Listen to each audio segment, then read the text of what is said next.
that is least obvious as a householder one. In fact, along with Gemini, it is probably Aries, my opposite by sun sign, being a Libra sun sign, Aries being my opposite, is the one that is actually in the understanding in the Shamanic Astrology Mystery School that has undergone probably the most amount of revision in our understanding of it. So the essence of Aries as a householder, in the householder category, is what we're now putting our attention on. In this investigation, and this will be something that will apply to everyone we look at, you can get a great deal of many clues. You can get a great many clues about the essence of anything we're looking at by also remembering it's part of a polarity. It has the opposite energy. And I made this comment earlier that actually things that are put opposite have actually more in common than they have difference. So to know something about Aries also includes knowing its opposite, knowing something about Libra. So I'm going to actually start with the reverse statement. Libra's definition would be knowing who you are through the other or others. Aries knows who they are through themselves. So therefore, it looks in certain ways like it's centered on self energy, but because it's one of the householders, in essence is very different, even though it knows itself through the self. It seems that the number one issue for Aries is having a cause or purpose, a noble cause or purpose. It's, in a sense, it has a function. That function is different, say, than the Cancer or Capricorn function. The usual caricature of Aries is the masculine, young, warrior imagery, soldier imagery, Martian imagery, Mars imagery. Why? How do we put that into the essence of Aries as a householder sign? Whatever the mission or purpose is, we add in the imagery of protector. Protector. Its job is to protect that which it has a noble cause or commitment to. That's very interesting. In mainstream approach, often the masculine principle is defined as having a noble cause or purpose. It's considered to be something to do with men. And clearly in this system we're not looking at this based on gender. So the female version of Aries or the male version of Aries have the same essence. Having, first of all, an all-in black and white, absolutely knowing for sure what you're doing and what you stand for, without having to think about it. To have to step back and think about it deflates it, confuses it, disempowers it. When you wake up in the morning, you absolutely know. Like for example, if you're a soldier, what if a person really is dharmically a soldier? What does a soldier want more than anything? They want a good war. You know, that when the marching orders come, all right, I need to have this to do. So it's a doing energy also, doing, not being. So basically in these polarities, in most of the polarities, there will be one that's doing and there's one that's more being. So Aries is a doing and Libra is more of a being. Scorpio is a doer and Taurus is a beer. You can kind of see that through most of the opposites. There's a few that are slightly more ambiguous, but certainly Aries and Libra are good examples of doing and being. So it's action-oriented. Happy Aries is not having to think about what their noble cause or purpose is. They show up and they do it. And again, it's actional, and it's fire. So, and one of the things we'll, of course, be weaving into our investigations of the 12 is to always mention things like, you know, what's the element, how does the element contribute to it. We'll also be briefly looking at the gods and the goddesses of the Mystery School. We'll give some examples of how it operates. We'll also, in our conversation, talk about what the shadow of it would be also. What is unhappy Aries Mystery School compared to vital, empowered Aries Mystery School. So the Aries Mystery School, at its greatest happiness, there's no ambiguity, there's no subtlety. It's absolutely, completely black and white. I love the expression, all in. The energy of Aries, when it knows what it wants, is capable of claiming that which it desires. Claims it. No hesitation. So therefore, built into this, you can actually see where the unhappiness could be, or the shadow could be of Aries.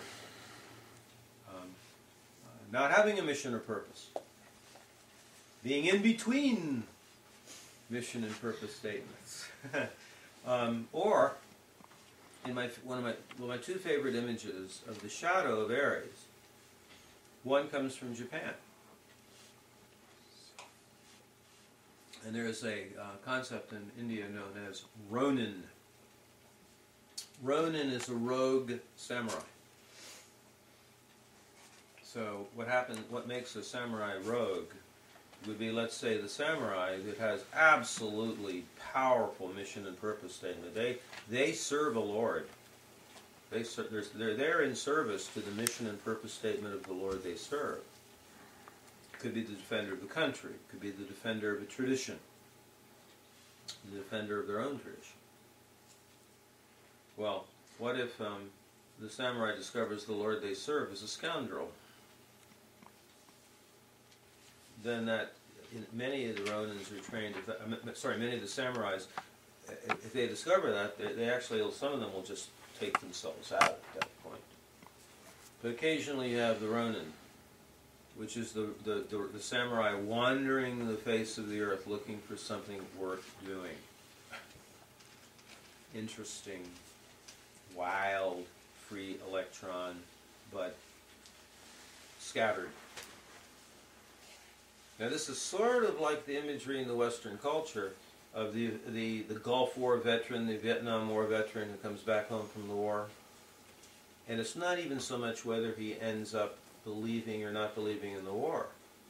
A lot of them didn't, but that's really not the key issue. The key issue is he comes back from the war, there's nothing for him to do. It's like a really shadow expression of Aries. How are they going to use their skill set? There's no war, or they've been, discharged, or whatever it might be. Now, Aries, male or female, when they're in a marriage, can be absolutely, completely, totally all in. Although they're not necessarily home that much. They might have a mission that's bigger than just their family, or they're protecting the family, or they're out doing the hunting. They're out engaged in some version of battle in order to bring home that which protects the family, or which keeps the boundaries, the safety, the security of the family. There's even that kind of thing that would happen and this is maybe a cultural stereotype recently, but it would be like, say, the really committed husband, it could be male or female here, I don't attribute this to the male gender. The individual who's married with family, or in a relationship with family, and they're on the road. Stuff happens on the road. If confronted, their attitude is going to be, it didn't mean anything. And then, depending on what the agreements are with the partner, I mean, that it can either be deception or not. But the truth is, for that individual, it really didn't mean anything. It was what has previously been referred to as the spoils of war, or the sort of the things you get because you've sacrificed to go away from the home or family or country. Anyway, that gives you kind of a flavor of what Aries is about. Now, like historically, you would have years ago, centuries, thousands of years ago, in India, where you had the caste system, and other parts of the world that had the caste system. Aries was the Kshatriya caste. They were the ones who were the warrior protectors of the culture. They protected the priesthood and the boundaries of the culture. Now, of course, over the last many thousands of years, at least one quarter turn of the wheel, this has been identified often with war, in the sense of competition, but also protection. How do we transform that? Is there a way of transforming that? I'm always fond of bringing up this experience I've had with Aries men, Aries-type men, Aries moon, Mars and Aries. Remember, it's not sun sign material. Can be found in some Aries sun sign. His friend of mine, he'd have a couple of beers and then he would be going into this place where he would say, I have waited 13,000 years for the great battle between light and dark. Bring it on. That is classic Aries. Or in conversations with these men, and again, I'm not placing it on men because I sure know Aries-type women are exactly the same. The conversation goes around to the issue of vulnerability. In the Aries type, upon hearing the word vulnerability, their ears perk up. And their thought is, oh, tell me more. Now, then I will know what I need to work on. Meaning, what they can work on so as to not be vulnerable. It's very difficult for that energy to get that what you normally think of as vulnerability is a strength. Aries has a hard time with that one. In certain workshops today, this is referred to as the knight without armor. The knight without armor. As Aries being vulnerable. Now, we can be compassionate toward the need for armor. So, how does Aries get transformed? I mean, here we are at a great turning point in the 26,000-year cycle. I think almost everybody in this room in various ways is going to be in agreement that many of the standard narratives, many of the old ways of organizing the culture, no longer work. They no longer serve the needs of the 7 generations to follow, and so on. We know all the things that don't work, but we're clearly not saying there's something wrong or bad about Aries. How does Aries gets transformed? And the imagery that emerges at this time is the warrior of peace. So it's basically having this inviolate, noble commitment to peace. In some ways, it could be imagined as Gandhi's actional version of nonviolence. It was a confronting version of nonviolence. It wasn't a simple Piscean turn the other cheek. It's actually calling out the aggressive tactics to show its own duplicity, which only works in certain circumstances. So it's said that Gandhi chose that because he knew that the English had guilt. So he essentially used the Capricornian Saturnine superego against them by a confrontive Aries version of nonviolence. Very, very Islamic, actually. But then again, I cannot sit here and claim to have the answer for how it would look in its transformed state. The best I can do is to be able to present what we believe the essence of Aries to be. And there is a nobility to it. In the best sense of the word, noble. You could say a noble cause or purpose. That's part of this. It's when it's pure, when it's aligned with being in service to the family, the culture, the world. Oh man, it's wonderful to have that energy there. I mean, it's like the archetypal bouncer.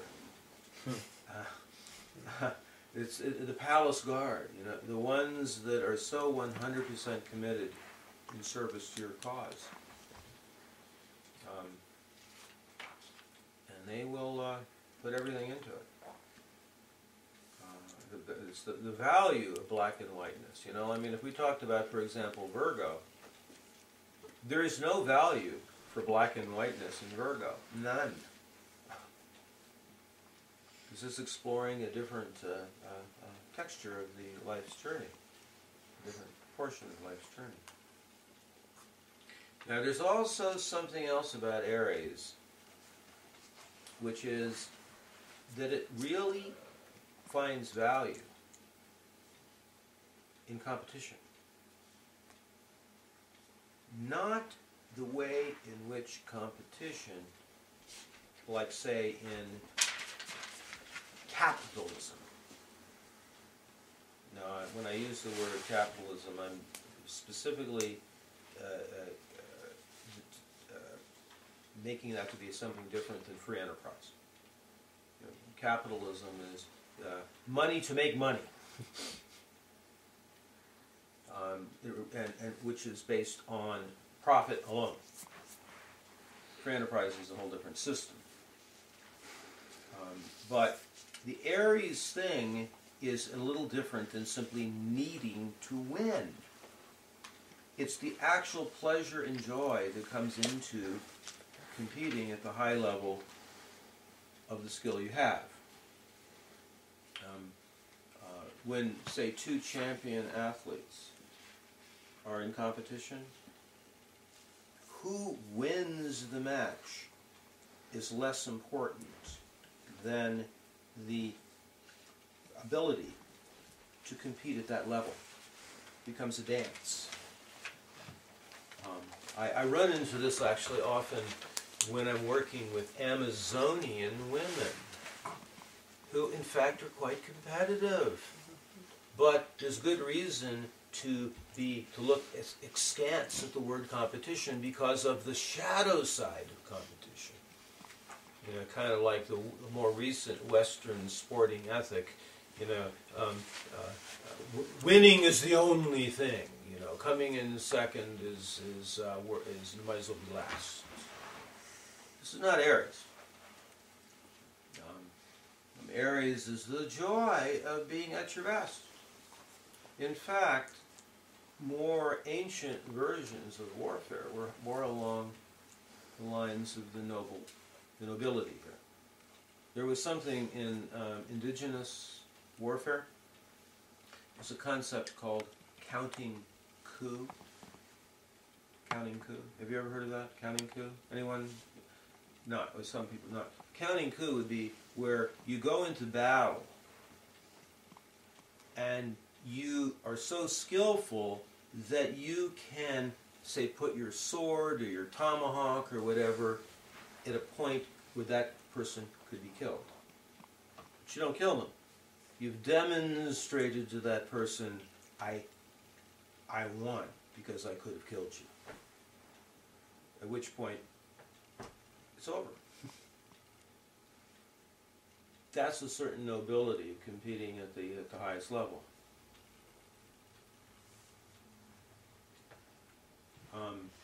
I guess it would also be like the ancient, well, there's actually a whole series of science fiction books along these lines, that warfare changed its tenor when you could not look into the eye, when you were no longer able to look into the eyes of your opponent.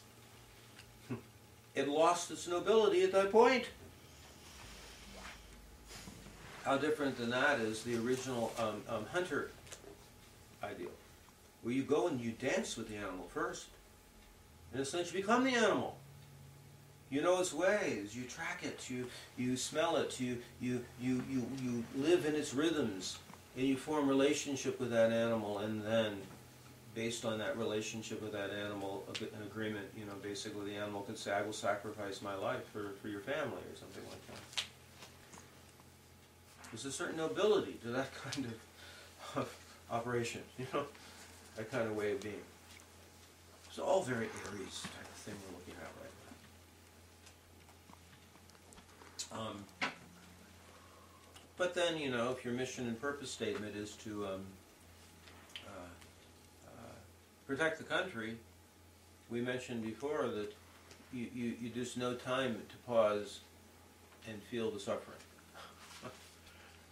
Therefore, the word ruthless can sometimes be attached to it. Or the imagery of,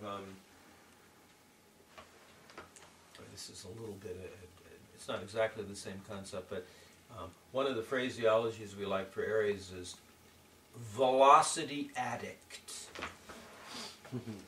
So the caricature of, say, the Aries sexuality style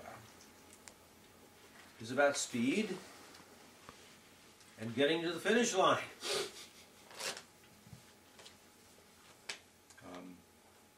Because it's goal-oriented. There's a mission or purpose statement, which is radically different than, say, Taurus Scorpio, where there is no goal other than the experience one's having. There's not a place to get to. But Aries has always got a place to get to.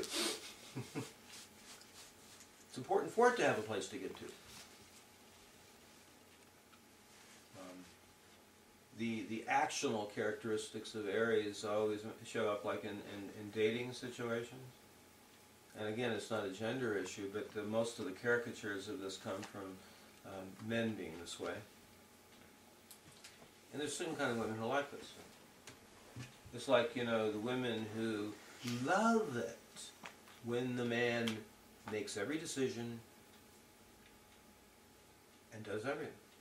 You know, it's like the woman who goes on a date, and it's the man who doesn't even ask, what do you want to listen to? He's controlling the music. He's determining where you go. And you know, there's actually some kinds of human beings that actually like that. They need to be with the active force. The willful decision-making. Frequently for Aries, they haven't thought about it. They just My job is to do this. They don't even think about the other person, really. They assume the person they're with likes them to do that. So, the gods and goddesses of Aries, well, for the feminine, it's what we call warrior Amazon. Amazon is defined as a woman whose identity is based upon her accomplishments, her achievements, and her freedom. There are three kinds of Amazon. We'll see Amazon again with Sagittarius and Leo. Warrior Amazon is meaning that same definition, but the motive is that noble cause or purpose. The actual quality to be all in a mission and purpose statement. If a woman is really that one, you know, she has Venus in Aries, Aries rising, the progressive part of her chart is Aries, well, clearly it's helpful for her to be with a partner who kind of gets off on that. Loving the fact that the woman is behaving in aggressive, willful, mission and purpose-oriented approaches. You know, they go for it, as it were.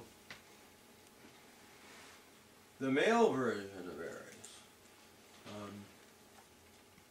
You know, what is really interesting is that in the Shamanic Astrology Mystery School, most of the men who show up, maybe a good 90% of the time,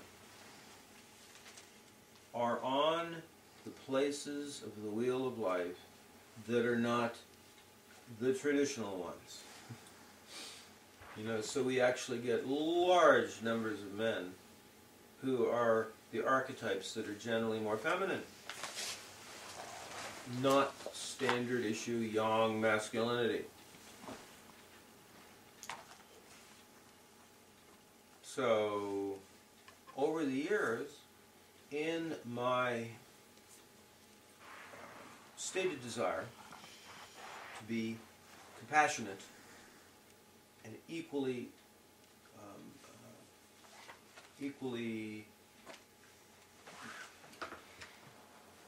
admiring and validating and reinforcing of all the different expressions of the masculine, I have to tell you the truth. Over the years, I've had a great deal of compassion for women who end up having Aries as their divine masculine. Which could actually be, you know, Aries on the descendant. It could be having Mars in Aries, like that. Because, at least relative to the way the women's movement has been and awakening femininity has been, there's a great deal of aversion to the type of masculine I'm talking about. Boys will be boys, velocity addict, the joy of the games, out on the road, the martial competitiveness, and so on. So how do we, and actually quite frankly, I talk to very few men who are a more evolved version of Aries, quite frankly.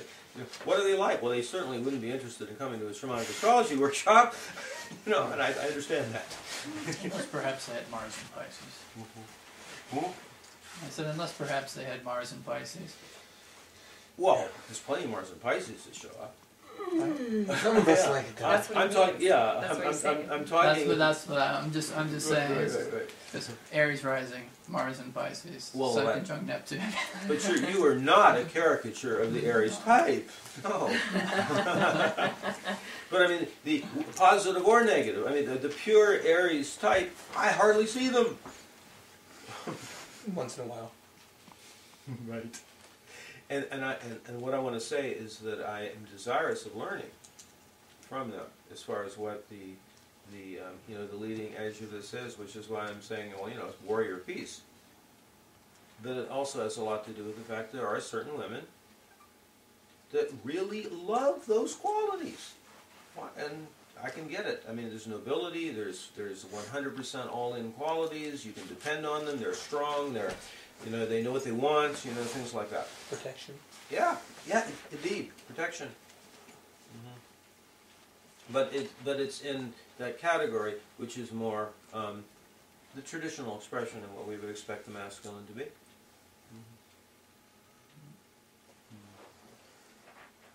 Now, because this is the first of the 12, and this is going to evolve as we go through each one, by usually the second or third one, it's like, oh, this is something we need to talk about. So I'm asking you, as my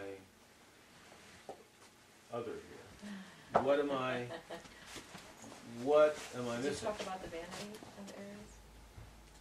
The vanity of Aries. How would you describe it? Well, first, I think it might be helpful if you describe what you mean by vanity. This is similar to what I was mentioning in a different context earlier. Like if a person has a moon position in Capricorn, the vanity of Capricorn is that they wake up in the morning, I gotta have it together today. I better know what I'm talking about. It's an internal, instinctual view of what it means to be that archetype. So what I mean by vanity, it's like an interesting combination of it. It's like an over-identification with a quality, but it's like you can't imagine yourself not being that way. So I don't want to make it sound like it's something to be utterly critical of. It's an over-identification with a characteristic. I mean, the vanity. It's easy to see, let's say, what the vanity of Cancer moon would be. They're everybody's mother. They're here to help. So the vanity of Aries is, I guess you could say, I'm the man for the job. They're the ones that will immediately show up. They're the strong one. So vanity, it's a tricky concept because it's not something to be critical of. It's actually something in a way to be admired, but it also makes it harder to shift into a different place on the wheel if the intention is to shift somewhere else on the wheel. And also, just I think may be helpful because to describe the difference between that and the shadow expression of the archetype. Yeah, that's true. Well, it's very subtle. The shadow of it is such an extreme over-identification, like the fish that doesn't know it's in water because it's in water all the time, where you're only that. You can't even imagine not being a certain way. So for example, to separate the vanity of Cancer, let's say, from the shadow of Cancer, is tricky because it becomes submerged entirely in my whole definition of self is to be there to take care of others. For Aries, I actually look at the vanity of healthy Aries as really an admirable characteristic that you can really count on that person. It's that no. This may be for the first time I've put my attention on what the vanity of Aries might be, and I'm almost to the point of saying we need a little bit more of it. This is part of the predicament of certain expressions of the masculine, of not, because Aries has a hard time showing up in a way that's accepted in more evolved circles, obviously I'm putting quotes around that because it's like anyone who would come to a workshop like this. It's like typically not what Aries would do, and now I'm beginning to suspect that there's ways of tremendously valuing those capacities. So for a person that's a lot of Aries, and they would show up to something like this, and they would have a feeling, well, God, I'm the person who's willing to protect the boundaries of this organization. You know, I'm here to actually stand for it. I don't necessarily need to teach it, but I'm, you know, God, I'm all in here. You know, they need something of this energy. Huh? So the vanity is that individual does have the unswerving belief that they can have the strength to carry out the mission. Yeah. Just like the Capricorn moon has the vanity of believing that they know the answer to figuring out how to make things work on a practical knowledge level. That is a vanity, but it's also a true capacity. Mm-hmm. That's why I don't want to be too critical of what I'm calling the vanity. We can actually, I think what makes it a vanity rather than the shadow is that we can actually have some humor about it. I mean, there's some space around it if it's vanity. We can laugh at ourselves about it and still feel okay about the fact that we have it. It's kind of like the difference between the narcissism that every human being carries and narcissistic personality disorder. I mean, a person who has narcissistic personality disorder is incapable of being aware of their own syndrome. While a person does not have narcissistic personality disorder if they're open to perceiving their narcissism. I think that's would be a really, really good way of perceiving the distinction. Yeah. And actually, that's probably in this redoing of this material, you know? I think it would be a worthy inquiry for every one of them. Yeah. That subtle distinction between the value of the skill set and then the over-identification with it that ends up becoming a shadow element, whether it's the shadow meaning it was the moon, or whether it's the honest mistake aspect, which is the shadows culturally of that mystery school. Clearly, the Aries Mystery School has unbelievable amount of cultural shadow. One of the things that came up, I should mention, in the call I just made, one of my early inspirations was the archetypal psychologist by the name of James Hillman. One of my early teachers, his mentor was James Hillman, and he wrote a book in the early 70s. It's on the reading list, called Re-Mythologizing Psychology. And then from that came one of my teachers' book, Re-Mythologizing Astrology. So he was integrating the mythic stories into astrology back in the 1970s. James Hillman's most recent book, a book that I have valued tremendously, was a book called A Terrible Love of War, which is an archetypal discussion around what war has been, particularly since maybe the last 4,000 years. And James Hillman, by the way, has Moon, Sun, and Mars in Aries. And he knows something about astrology. He mentions in his book that this would be his final book because it nearly killed him writing it. I'm bringing this up because last Thursday, James Hillman passed. And he did not write another book. And basically, one of the main themes of his book was that war, as it's practiced since the advent of monotheistic religions, is a cover for ancient pagan rites around the god Aries. And so basically the reason why monotheistic religions need big war, whether it's Christians or Islamic or whatever, is because that god in the background needs a lot of blood. So basically he's looking at the pagan connections between the god Aries, and monotheistic warfare. It's a pretty interesting book. It's not an easy read, because it also goes into some of the other things that make Aries Aries, which is the kinship camaraderie of those who are in war with each other. Which actually, it's another feature basically of the of an element of householders. You know, it's the band of brothers kind of thing. So, can you think of other features that we need to bring into each one of them? So we covered vanities, shadow, gods and goddesses. Well, I didn't actually name the goddesses so much.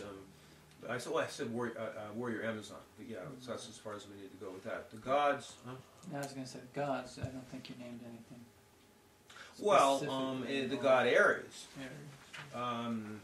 And one of the things about the god Aries, and this is really important to get about Aries, that makes it different than being a pure sky god. He's actually a nature god. I mean, he loves. In Greek times, the god Aries, they never had him in the city. They actually, his domain was the fields. They gave him a lot of space out in nature. Get it done. Huh? Get it done. Indeed. It wasn't safe having him around the cities for too long, you know. It's like, you know, he'll start a fight or something, Yeah. you know, or start a game, you know. Bring down the house. So that's it's sort of there's an earthy nature to him, actually, even though he's a fire sign.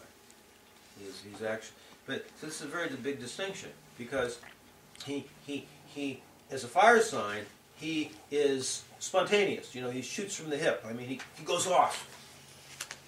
Okay, but that's different than like Sagittarius fire sign, which is a little more consciousness-based intuition.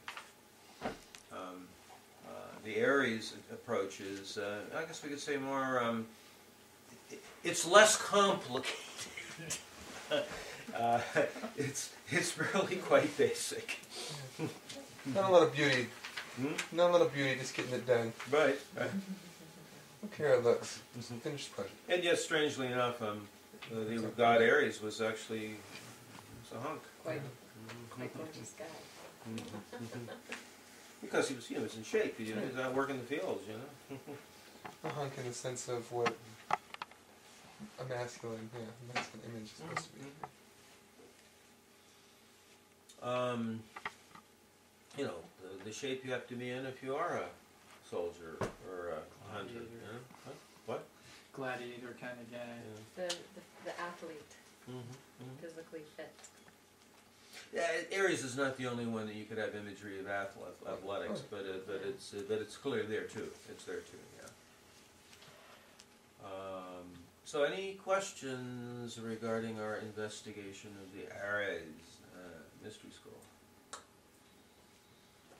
Maybe the thing to suggest is that we will next look at Libra, so it's to remember the resonant polarity. You know, so I could say that if we had started with Libra, I might have added as part of the Libran discussion, any conscious or aware Libra Mystery School person is willing to say, I need Aries to know who I am. In fact, Aries is really helpful to being Libra. You know, because Libra basically could just be forever not knowing what to do. Because they're continually looking into the eyes of other people.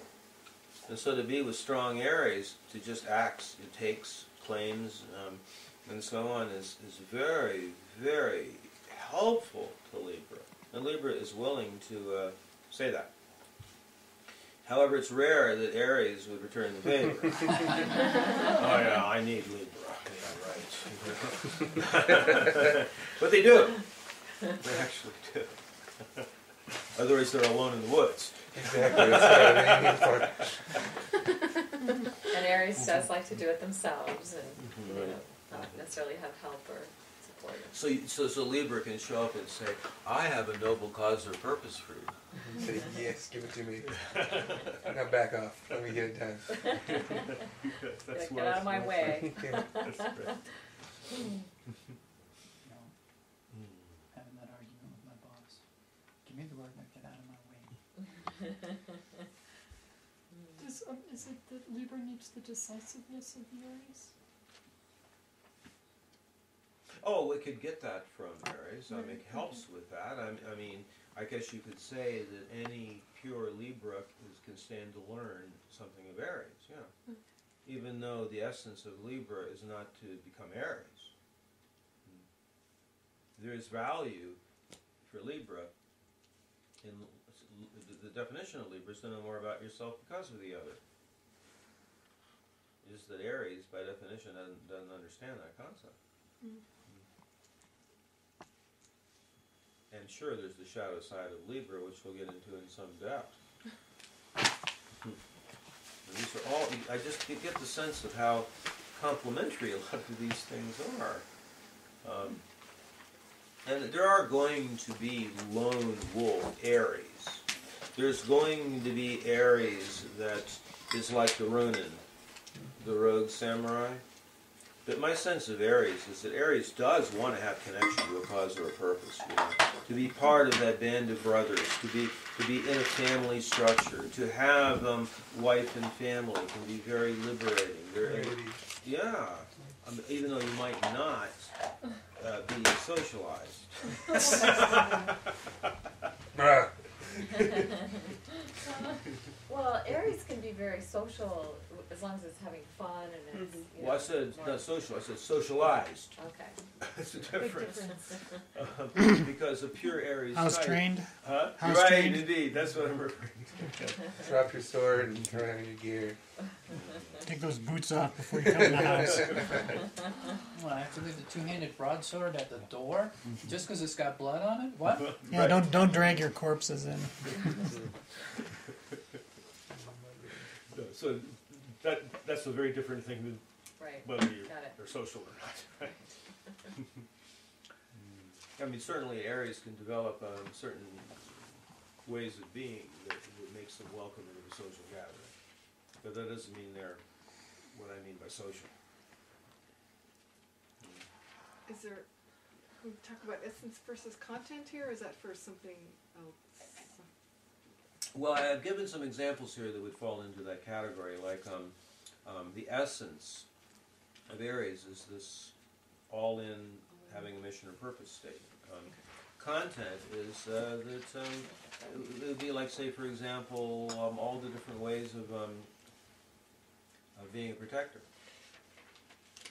You know, one content would be counting coup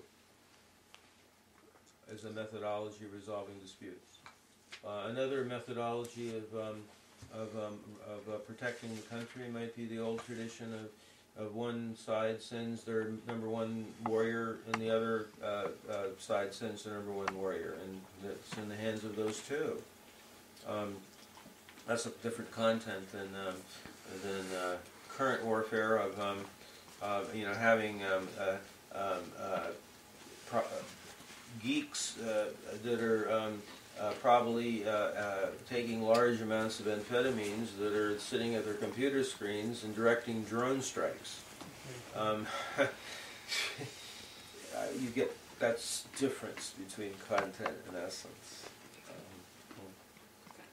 Does that answer your question? Yes. Or you know, the content of a good Aries man or a good Aries woman in the early 1800s might be the capacity and the strength and the resilience to get in the covered wagon and go 2,000 miles and set up a household in the middle of the prairie with nothing. That's the content of Aries. And then that sort of brings up, like, so what does the returning from the World War veteran do? You know, I mean, he's got certain specialized skills, but you know, where's the frontier? You know, or where's the? That's why a lot of them sign up to be mercenaries.